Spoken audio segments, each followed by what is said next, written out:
아무래도 무슨 병에 걸렸나 봐. 요즘 계속 이런 일이 생겨. 이 약은 3일 동안만 드시면 괜찮아지실 거예요. 약을 먹어도 왜 낫지 않는 걸까? 점점 더 심해지고 있어. 만약 그런 생각들이 당신에게 낯설지 않다면 오늘의 이야기는 바로 당신을 위한 것입니다. 저는 김현우이며 30년 넘게 고령 환자들과 함께 일해온 내과 의사입니다. 아침에 보면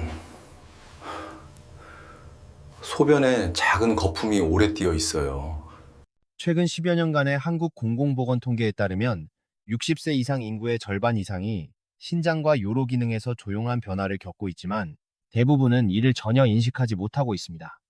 피부가 계속 건조하고 로 가렵게 가려운 느낌이 오래 가요.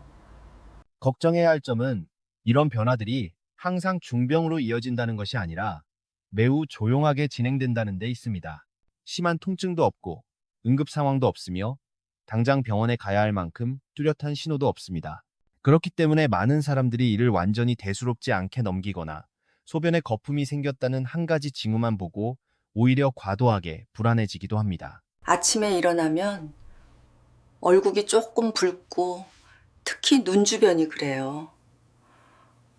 하지만 다행인 점은 대부분의 경우 이것이 아직 되돌릴 수 없는 손상 단계는 아니라는 것입니다. 몸이 보내는 신호를 제대로 이해하고 올바른 방향으로 조절한다면 상태를 훨씬 더 가볍고 안정적으로 만들 수 있습니다. 아침버스 없으니 걱정할 필요 없어요. 12일 전부터 가야 할 곳이 있어요. 그분은 어느 비교적 조용한 아침에 제 진료실을 찾아왔습니다. 병원에 온 이유는 통증 때문도 아니었고 심하게 피곤해서도 아니었습니다. 다만 몇 달 전부터 마음에 걸려 계속 신경 쓰이던 한 가지 때문이었습니다.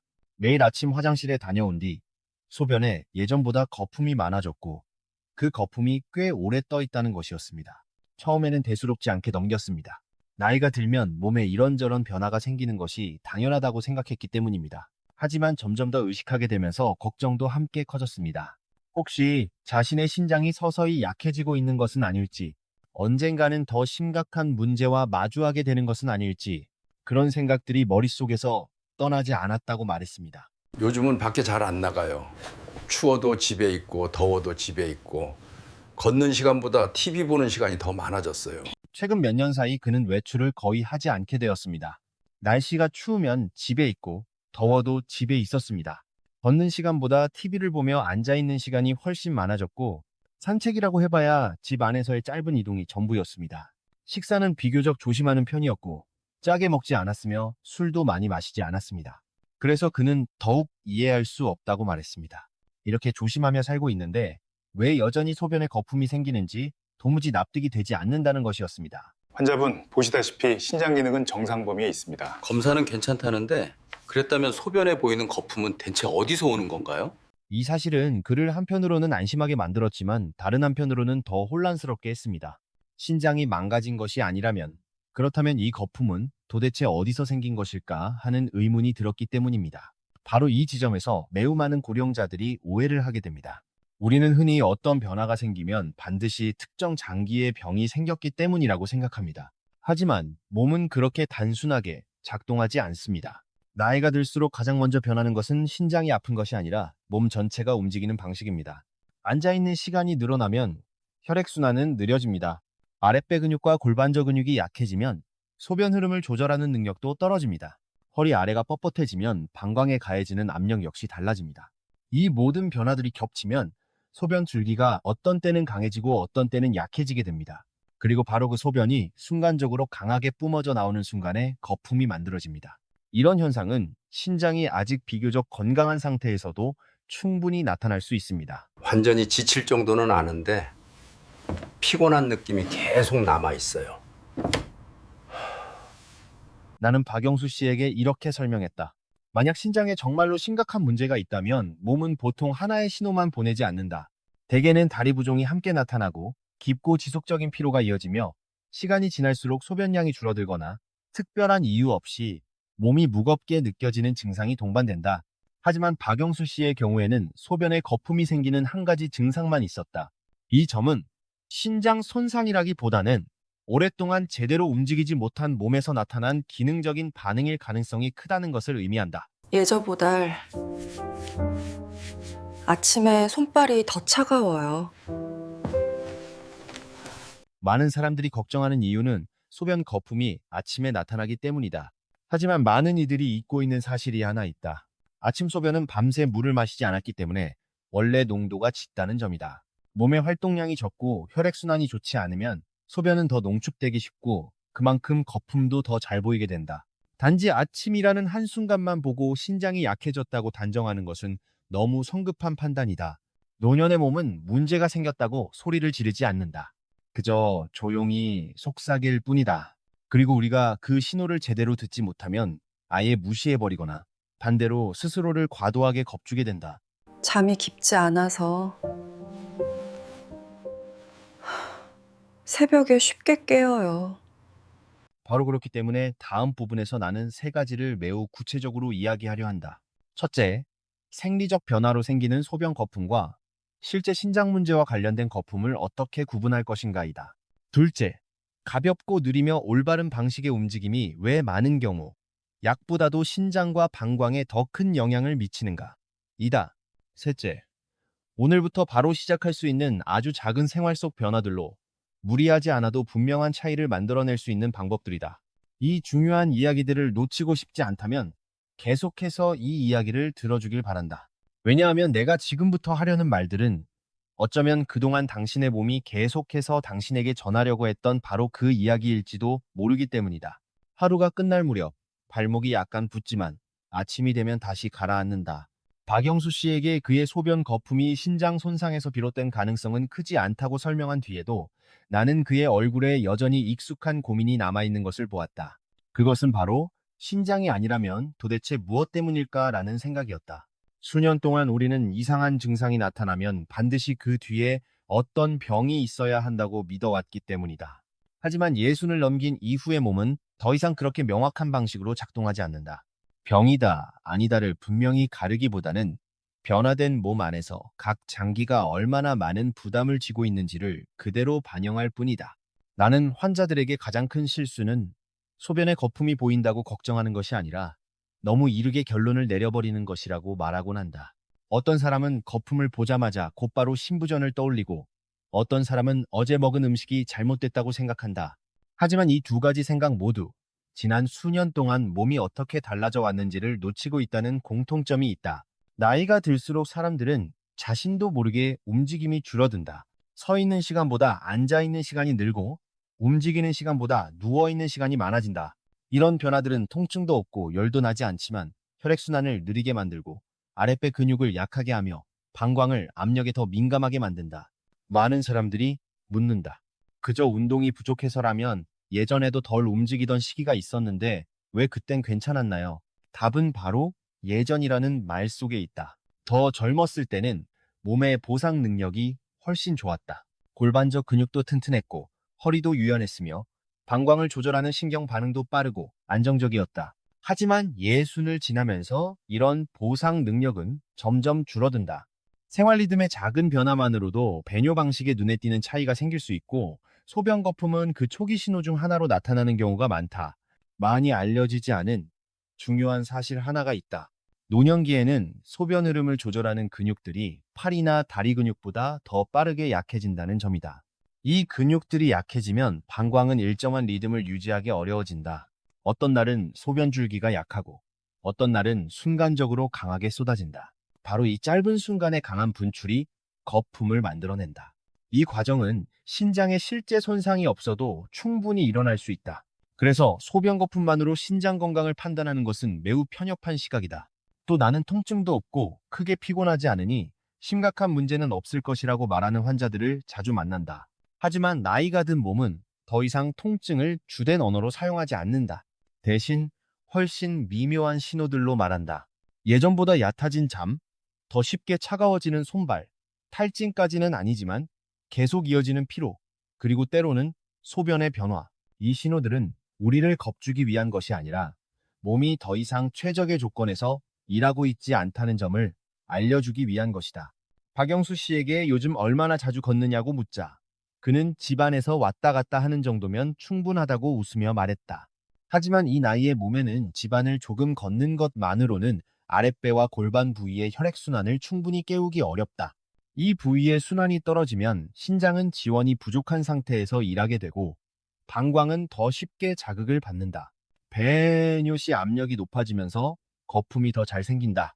이것은 하나의 원인이 아니라 여러 요소가 연결된 결과다. 또 하나 바로잡고 싶은 오해는 모든 원인을 음식에만 돌리는 것이다.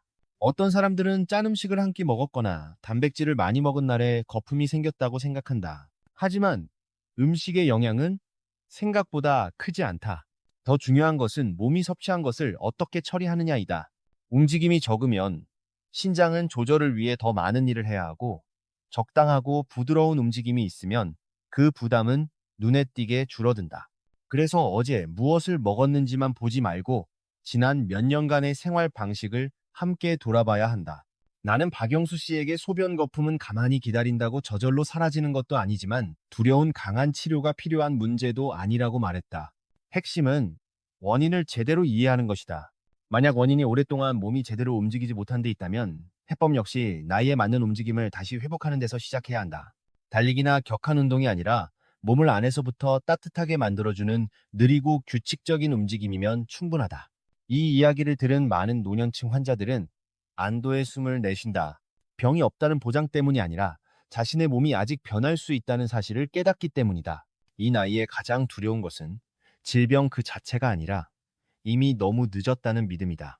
하지만 실제로는 노년의 몸은 올바른 변화에 매우 빠르게 반응한다. 우리가 방향만 잘 잡는다면 말이다. 다음 부분에서는 왜 아주 가벼운 움직임이 신장과 방광에 큰 영향을 미치는지, 그리고 60 이후에 천천히 산다는 것이 약해진다는 뜻이 아니라 몸에 가장 알맞은 리듬을 되찾는 과정이라는 점을 더 자세히 이야기하려 한다. 운동 이야기가 나오면 많은 어르신들은 곧바로 고개를 젓습니다. 그분들의 생각 속에서 운동은 늘 피로, 관절 통증, 심장 박동이 빨라지는 느낌, 그리고 이제 몸이 더는 버티지 못할 것 같다라는 두려움과 연결되어 있기 때문입니다. 저는 그 마음을 이해합니다. 바로 그런 이유로 지난 수년 동안 그분들의 몸은 필요 이상으로 점점 덜 움직이는 상태에 익숙해져 왔기 때문입니다. 하지만 제가 여기서 꼭 강조하고 싶은 점은 노년의 몸에 필요한 운동은 젊은 사람의 운동과 전혀 다르다는 사실입니다. 이 몸은 강할 필요도 없고 빠를 필요도 없고 많이 할 필요도 없습니다. 그저 맞는 움직임이면 충분합니다. 예순을 넘긴 이후에 신장과 방광이 약해지는 이유는 단순히 시간이 흘렀기 때문이 아니라 점점 더 불리한 환경 속에서 일을 해야 하기 때문입니다. 오래 앉아 있으면 아랫배가 접히면서 혈액순환이 나빠지고 허리가 굳어지면 방광을 조절하는 신경신호의 유연성이 떨어집니다. 숨을 얕고 빠르게 쉬게 되면 신경계가 늘 가벼운 긴장 상태에 머물게 되고 그 결과 방광은 필요 이상으로 쉽게 수축합니다. 이 모든 요소가 겹치면서 소변 줄기는 안정성을 잃게 되고 어떤 때는 약하고 어떤 때는 갑자기 강해집니다. 바로 이 불안정성이 소변 거품 현상의 바탕이 됩니다. 흥미로운 점은 몸의 움직임을 아주 조금만 바꾸어도 이 반응의 흐름이 서서히 거꾸로 바뀌기 시작한다는 것입니다. 느리고 일정한 속도로 걷기만 해도 아랫배 부위가 자연스럽게 자극을 받고 신장으로 가는 혈류가 더 고르게 분포되기 시작합니다. 체온은 아주 미세하게 올라가지만 그 정도면 근육이 이완되기에 충분합니다. 이때 신장은 차갑고 긴장된 상태에서 벗어나게 되고 소변의 흐름도 부드러워지면서 압력이 낮아져 거품이 줄어듭니다. 이는 기적이 아니라 매우 기본적인 생리 반응입니다. 저는 환자들에게 이 나이에서는 더 강하게가 더 좋게를 의미하지 않는다고 자주 말합니다. 과도한 운동은 심박수를 급격히 올리고 호흡을 가쁘게 만들며 아랫배 근육을 무의식적으로 긴장시키기 쉽습니다. 몸이 이렇게 긴장 상태에 놓이면 방광은 더 강하게 수축하고 소변은 순간적으로 세게 분출되기 쉬워집니다. 그래서 힘든 운동을 하는데도 소변 거품이 줄지 않거나 오히려 더 뚜렷해지는 분들이 있는 것입니다. 노년의 몸은 몰아붙이기를 좋아하지 않습니다. 이끌어주기를 원합니다. 또 하나 자주 간과되는 요소가 바로 호흡입니다. 많은 어르신들이 자신도 모르게 얕은 호흡을 하고 있습니다. 짧게 들이마시고 빠르게 내쉬는 호흡은 특히 건강에 대한 걱정이나 긴장이 있을 때 더 심해집니다. 이런 호흡은 신경계를 계속 경계 상태로 유지시키고 방광은 그 영향을 가장 민감하게 받는 기관 중 하나입니다. 조금 더 깊게 들이마시고 조금 더 천천히 내쉬는 법을 익히기만 해도 몸은 안쪽에서부터 이완되기 시작합니다. 마음이 차분해질 뿐 아니라 방광의 반응도 안정되고 소변 흐름 역시 고르게 바뀝니다. 골반 부위의 역할도 분명히 짚고 넘어가고 싶습니다. 이 부위는 많은 어르신들이 거의 의식하지 않는 영역이지만 실제로는 매우 중요합니다. 골반저 근육이 약해져도 통증이나 뚜렷한 불편은 없지만 소변 흐름을 조절하는 능력은 분명히 떨어집니다. 이 조절력이 약해지면 소변이 고르지 않게 덩어리 지듯 나가게 됩니다. 매일 몇 번씩 가볍게 조였다가 풀어주는 동작만 꾸준히 해도 몸은 다시 흐름을 조절하는 감각을 떠올리기 시작합니다. 힘이 필요한 운동이 아니라 지속성이 필요한 움직임입니다. 허리 아래쪽의 유연성 역시 매우 중요합니다. 허리는 단순히 통증과만 관련된 부위가 아니라 방광과 연결된 신경 경로의 중심이기도 합니다. 허리가 뻣뻣해지면 신경 신호는 느려지고 왜곡되기 쉽습니다. 반대로 허리를 부드럽게 늘려주면 신경 신호는 더 또렷해지고 방광은 배뇨 신호에 보다 정확하게 반응하게 됩니다. 그 결과 갑작스러운 수축이 줄어들고 소변 흐름도 한결 안정됩니다. 이 때문에 아주 단순하고 느린 동작들이 노년의 배뇨 문제에는 큰 영향을 미치는 것입니다. 이런 설명을 들은 박영수 씨는 한동안 말이 없었습니다. 그리고는 천천히 걷는 것이나 깊게 숨 쉬는 게 소변 거품이랑 연결될 줄은 정말 몰랐습니다. 라고 솔직하게 말했습니다. 이 한마디에는 많은 사람들의 생각이 그대로 담겨 있습니다. 우리는 늘 큰 문제에는 큰 해결책이 필요하다고 생각하지만 노년의 몸은 방향만 맞는 작은 변화에 가장 크게 반응합니다. 다음 부분에서는 이런 원칙들을 일상생활에 어떻게 적용할 수 있는지 힘든 운동 프로그램이 아니라 이 나이에 맞는 새로운 생활 리듬으로 어떻게 녹여낼 수 있는지 구체적으로 이야기해 보겠습니다. 더 가볍고 더 안정적이며 지금의 몸에 훨씬 잘 맞는 방식으로 말입니다. 박영수 씨에게 그런 작지만 방향이 맞는 변화들을 충분히 설명한 뒤에도 저는 그에게 어떤 어려운 요구도 하지 않았습니다. 저는 그저 이렇게 말했습니다. 내일부터 매일 10분에서 20분 정도만 아주 천천히 걸어보시라고요. 걸음수를 셀 필요도 없고 빠르게 걸려고 애쓸 필요도 없다고 했습니다. 걷는 동안에는 호흡에만 조금 신경 써서 숨을 들이마실 때는 평소보다 약간 더 깊게, 내쉴 때는 조금 더 천천히 하라고 했습니다. 아침이든 오후든 상관없고 중요한 것은 꾸준함이라고 덧붙였습니다. 잠자리에 들기 전에는 몇 분만 허리 아래쪽을 가볍게 늘려주고 골반을 부드럽게 돌려주면 충분하다고 했습니다. 아프지 않게 힘주지 말고 말입니다. 그리고 저녁에 일부러 물을 많이 마시려고 애쓰지 말 것. 또 일어나기 귀찮다는 이유로 소변을 억지로 참지 말라고도 당부했습니다. 그는 저를 바라보며 아주 익숙한 질문을 했습니다.